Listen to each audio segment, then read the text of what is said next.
Ce lectorat, on est bien conscient qu'il va, enfin c'est l'hypothèse positive bien sûr qui est derrière, qui va être très nouveau et de personnes qui sont eux aussi habituées à surfer, comme on dit maintenant sur le net, et à prendre nos articles, notre revue, au même titre que les autres, donc dans un mélange beaucoup plus large, donc une comparaison beaucoup plus peut-être critique d'ailleurs.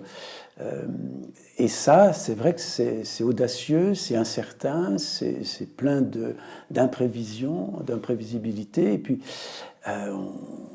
mais on a accepté, je pense, cet enjeu, en fait, parce que ce défi, parce que je crois que c'était aussi une manière de dire qu'il fallait continuer. C'est un point très fort de la province, c'est que nous avons peu d'œuvres aussi en tant que telles. Et la revue Source en est une, et ça aurait été quand même catastrophique de tout fermer.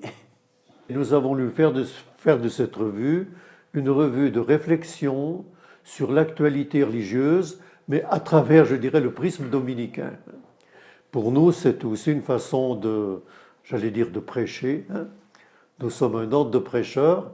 Et je précise aussi que depuis son origine, du reste, cette revue n'a jamais été simplement le domaine de frères dominicains, mais elle a toujours fait une large porte ouverte, et maintenant plus que jamais, à des laïcs très proches de nous et qui font partie de notre famille. On n'abandonne pas le papier, et on souhaiterait, voilà, probablement une fois par an, avoir une possibilité d'offrir aux lecteurs qui le souhaitent une publication sur papier avec un tri des articles, d'extraits d'articles qui seraient reproduits et qui permettraient à certains d'avoir encore ce contact direct avec le papier et le matériel.